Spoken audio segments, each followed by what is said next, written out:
So, this is part two of my Struggle to Suburbs series. This is more of the practical application of how I really utilized the tips in my first episode. The first episode was more or less the framework. This is actually in my life. I will be using this is like a memoir. This is like a real example. This is my life. This is a real segment from a section of my life. I'm being truthful, I'm being raw, I'm being honest. So, before I really get into it, I just want to give a disclaimer. This series is not for me to whine. This series is for me to reminisce on how I left my bad situations, maybe how you can too, to give some ideas and also maybe criticize myself on some of the things I think I could have done better. But I am absolutely grateful to be in the position I am today. And I'm just happy to be able to look back on everything and just smile. I wish I was able to assure myself that it would all turn out all right one day. And I wish I could reach through the screen and assure you that it's all going to be all right someday too. But anyway, I was a foster kid. My mother, oh my gosh, she was beautiful. She was beautiful, she was gorgeous, and she was overburdened. And it wasn't her fault. She, she was young. She was under a lot of familial pressure from a young age because her family was extremely toxic. She was literally made to run the family business like before she was even double digits. Like, help run the family business. And I think that's a lot of stress to put on basically like a freaking 8-year old. So she had me like when she was 20 or so. And yeah, that's an adult, but that's really young. I think that we need to really face the facts, and that's young. Mentally, that's young, that's undeveloped. You don't really know anything about the world at 20. I mean, I'm in my mid 20s and I don't even know anything. I don't know. I don't know what the heck I'm doing. I don't know anything about. But I grew up with my mom for most of my life. Things really bubbled over when I was about probably 14 or so, and she ended up putting me into foster care.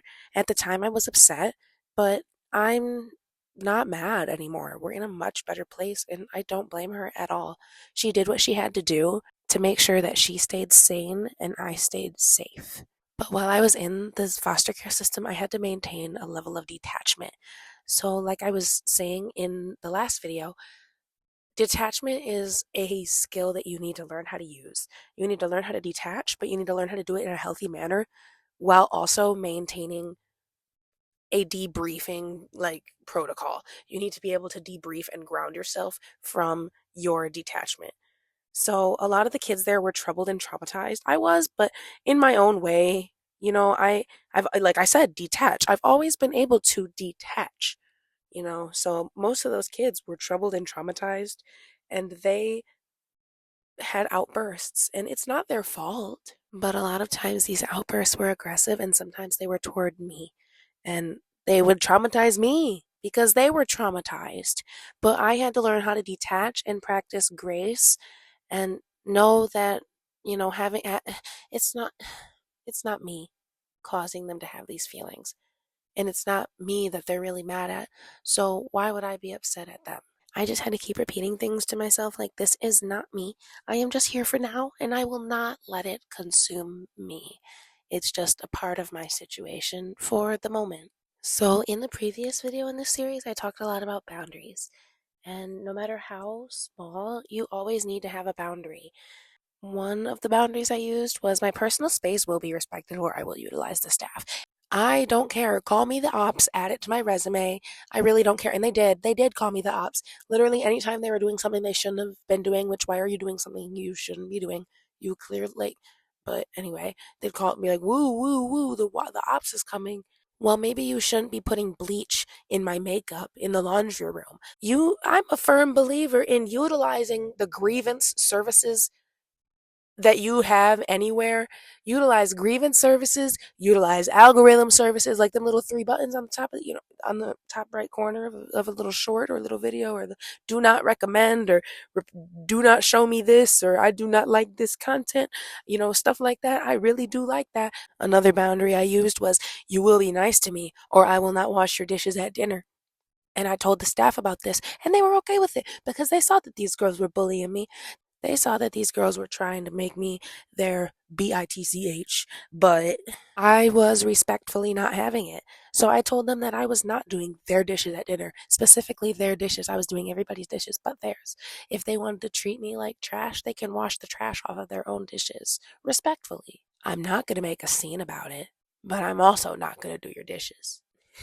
When it came to the distraction part of my plan, I read about 30 ish books in about 18 months. I don't think for readers, like people who read, like that's a lot, I don't think. But I remember reading the same book a couple of times, so maybe, but um, I read a lot of like empowerment, like teenage empowerment books, like any book I could find about foster kids or kids with like, parents like mine who made the best out of their situation and became somebody. A lot of self help, a lot of self improvement. I had a vision board that I added to every day. It was literally something teeny, teeny, tiny from a magazine. I would literally cut out like a picture of a shoe or something minuscule just so I was adding something to, just so I was creating something. You know what I mean? Putting my creative energy into something.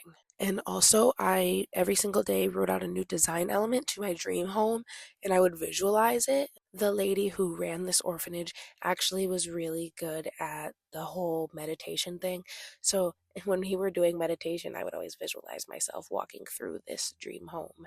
I took up my faith. As I told you guys, this was a Catholic orphanage that I was in when I was in foster care. I'm not Catholic now.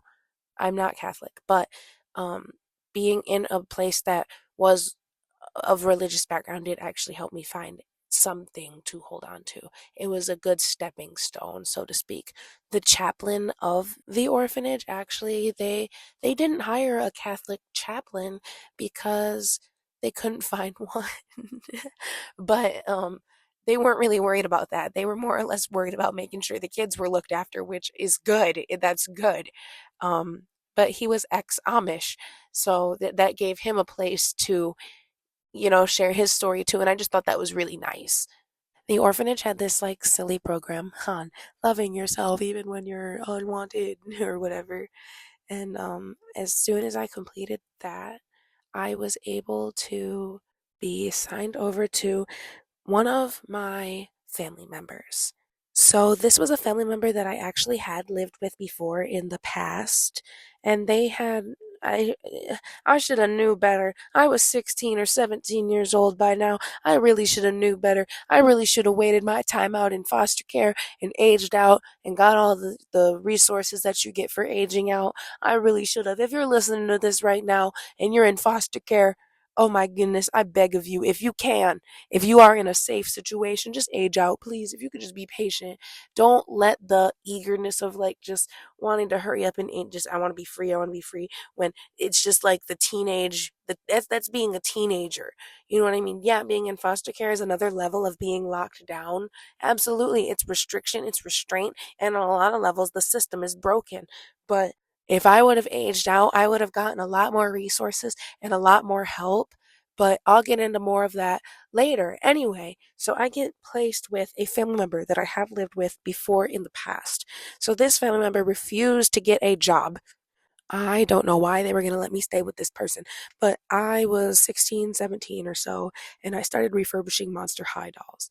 And I knew that as long as I did well in school, I would be good. So this basically, I had my day out. So I knew in general this placement with that family member was not going to last very long. My day out in general, quote unquote, was a couple of months. That was like my day out phase. My way out was I knew that I was still going to be at the same school. I just had to find a family member to go to next.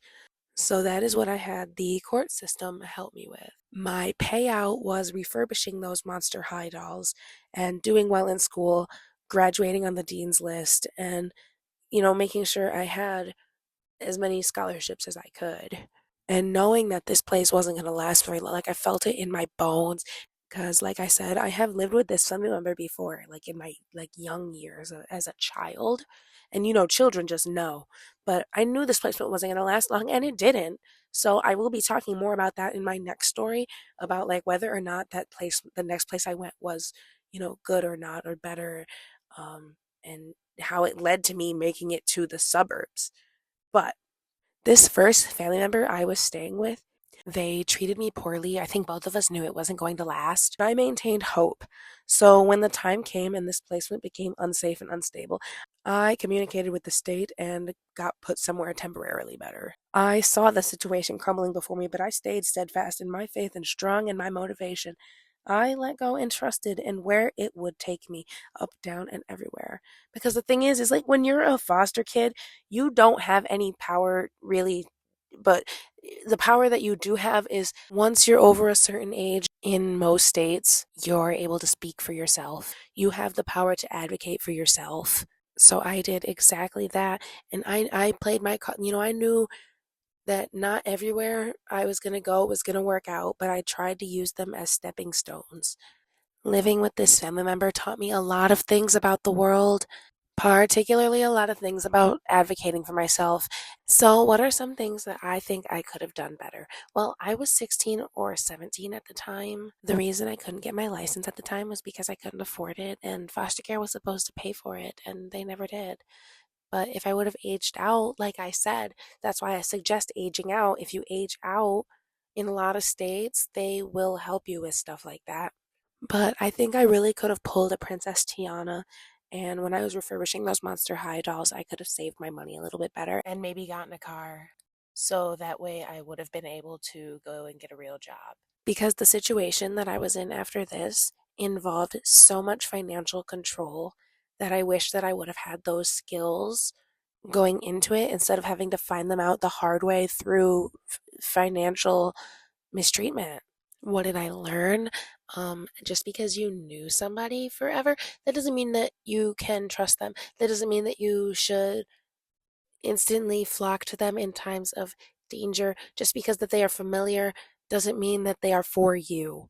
How about that? Just because they're familiar doesn't mean they're for you. Familiar does not mean friendly. I don't care how long you grew up in the same house, and I don't care if you're blood. Your best interest is not always in their mind. In the next episode of Struggle to Suburbs, I'll be talking more about the specific circumstances that have brought me from struggle to suburbs. The things that I've learned, the constant ups and downs, the ebbs and flows of life. I'll be sharing them with you as long as you stay tuned. So, what are your thoughts? I will see you in the next episode of Struggle to Suburbs. Now, go and have the best, most blessed day and know that you can do absolutely anything that you put your mind to. Bye.